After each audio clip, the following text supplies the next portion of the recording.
Thanks to all the subscribers. Please like, subscribe, and comment. With that out of the way, let's get into it. Don't want to be on the streets after 10 o'clock at night because you're going to get killed.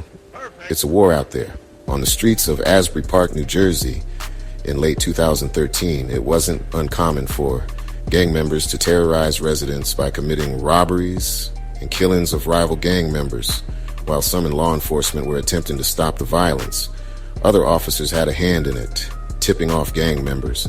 In today's story, we have a crooked cop, a baby mom, and a Crip gang member testifying in a state Rico case that entangled dozens of people. After a 3-year investigation, dozens of people were rounded up in Operation Dead End. James Doughboy Fair and a former Asbury Park police officer were among them. According to the government, James Doughboy Fair was a leader of the neighborhood Bloods, a set of the Bloods gang. Fair allegedly sold drugs, robbed people of drugs and money, bought guns, and tried to kill their rivals, all over greed and control. Also involved in the case is Fair's right-hand man, Hanif Nutty Walker. Fair saw Nutty as his go-to guy for robberies. Nutty would jump quickly in response to his boss's requests. And then there is German, the 16-year disgraced veteran of the Asbury Park Police Department. German would give Doughboy Fair inside information about whether the heat was on the organization in return for Fair helping him stalk a woman who didn't return his affections. German asked Fair for help getting revenge on the city woman who had previously refused his romantic advances. German told Fair to post flyers with the woman's photograph around Asbury Park, claiming she was the face of HIV. Investigators intercepted a call from German while he was on duty to Fair, instructing him where to post the flyers. The woman was also sent an anonymous text message. The message instructed her to be with German, that in his capacity as a police officer, he could protect her.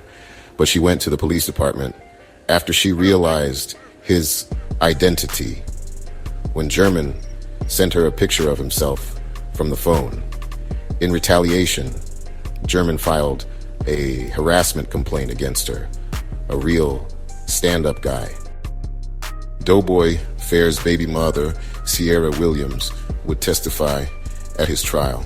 She was dating him until their arrests in early 2014. She occasionally sold drugs for him, shoplifted with him, and helped him with burglaries. At trial, Williams almost always referred to Fair as my daughter's father rather than using his name or his street name Doughboy. Williams, 24, said she was present when Fair gave orders on his cell phone directing fellow gang members in the commission of several crimes. And then we have a former Crip Street gang member who told jurors he expected his friends on trial for racketeering conspiracy would retaliate against the man who shot him, and that he became upset when they didn't. Pedro Rosario said he called James Fair to complain that no one had tried to kill the man who shot him in December 2013, and that Fair had tried to reassure him that plans were in the works. Although they were members of different gangs, Rosario, Fair, and Walker still associated with each other, as did other gang members, Rosario said. Rosario claimed Kenneth Bailey, a Blood gang member, shot him on December 10th, 2013, as he was leaving a house in Asbury Park.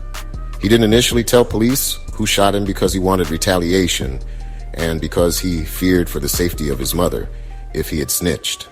He told his associates the alleged gunman's name with the expectation that one of them would shoot Bailey. When 9 days passed and there was no word on the street of Bailey's shooting, Rosario called Fair.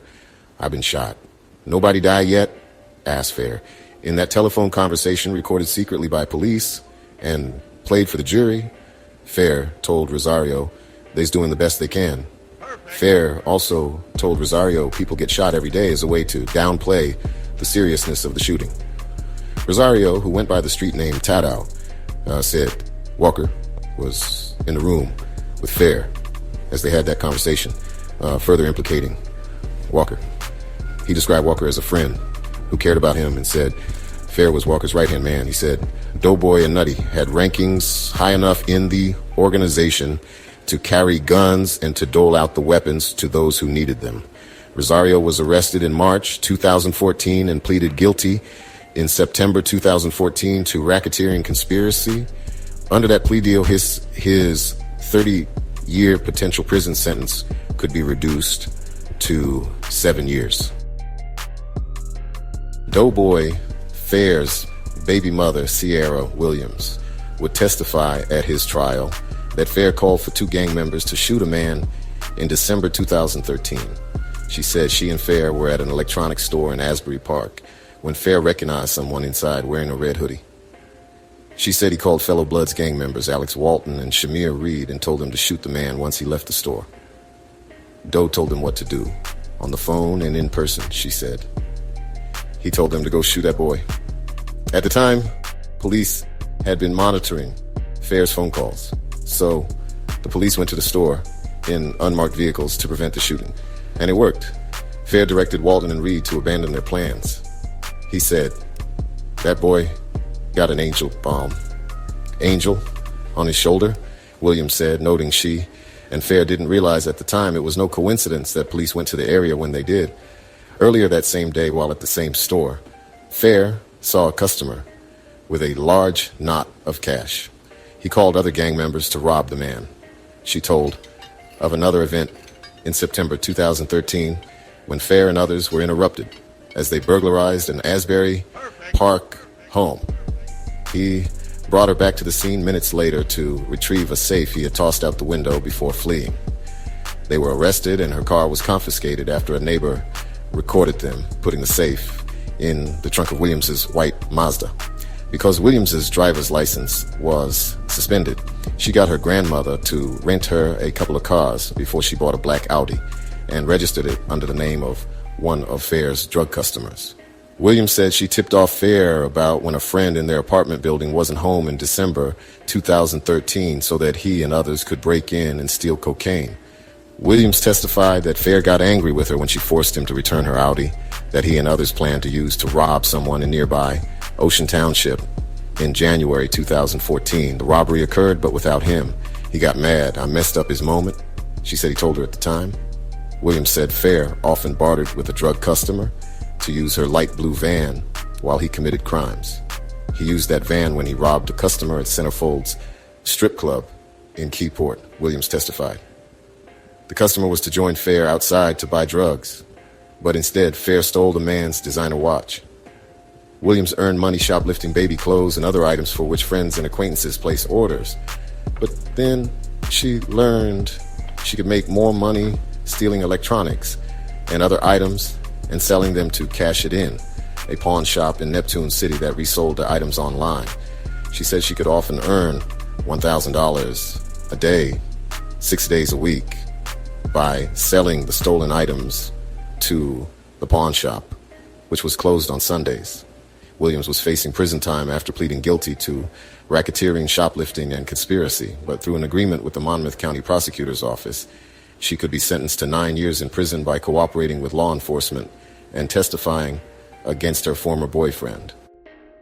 Fair was also charged for his involvement with burglars who mistakenly broke into the wrong apartment in Neptune City on September 14th, 2009. Instead of burglarizing the apartment of the targeted drug dealer, the culprits went to the apartment of school teacher Jonelle Melton and murdered her when they realized their mistake. 3 others, Ebenezer Bird, 37, Jerry Spalding, 40, and Gregory, 28, of Asbury Park, faced felony murder and other charges in connection with the death of the 33-year-old Red Bank Middle School social studies teacher. Fair's attorney, Jeff Coughlin, said his client admits to dealing drugs, but insists he's not the leader of any organized criminal organization. He was a low-level drug dealer. There's no question. He admits that, Coughlin said.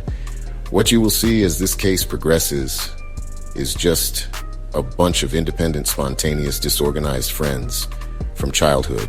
Nothing was coordinated. Everything was spontaneous. With James, it was drugs. Fair did not live a lavish lifestyle and was actually evicted from his tiny Asbury Park apartment where he lived with his girlfriend and young daughter because he couldn't pay the rent. Walker's attorney, George Martinley, professed his client's innocence and urged jurors to pay close attention to the inconsistencies of witness statements. My client is innocent. He's completely innocent of all the charges in this case. German's attorney, Robert Ward, implored jurors to listen closely to the witnesses. He said prosecutors won't be able to prove that German conspired with anyone. The only association German had was with Fair and the woman he was pursuing, which doesn't constitute a conspiracy. You're not going to find Keith German was a member. You're not going to find Keith German did anything to make him sit here in this courtroom, Ward said at the conclusion of his opening arguments. While out on bail, German stopped showing up to court and was spotted packing up a U-Haul. The judge who presided over the trial issued a warrant for his arrest. He was arrested in Raleigh, North Carolina at a strip mall as he was walking to his car. A jury in September found Keith German, 49, guilty of 3 counts of official misconduct, including hindering the apprehension of gang members, conspiracy to commit stalking, harassment, computer theft, and unlawful access and disclosure. The former Asbury Park police officer was sentenced to 10 years in state prison. James Doughboy Fair, 29, of Asbury Park, was found guilty of 78 charges after a summer-long trial, including conspiracy to commit murder, racketeering conspiracy, robbery and weapons and drug offenses. The Bloods gang leader, known to create chaos in the streets of Asbury Park, was sentenced to 82 years in prison. His 82-year sentence also included a guilty plea to the 2009 home invasion murder in Neptune City. Judge Joseph W. Oxley ordered Fair to serve at least 50 years in prison before he can be considered for parole. And as always, although there are convictions in this matter, I must stress that an indictment is not evidence of guilt. Charges are only allegations, and each defendant is presumed innocent unless and until proven guilty beyond a reasonable doubt. Thank you for watching. Please subscribe. Blessings. Luke 17:3-4. If your brother sins, rebuke him, and if he repents, forgive him.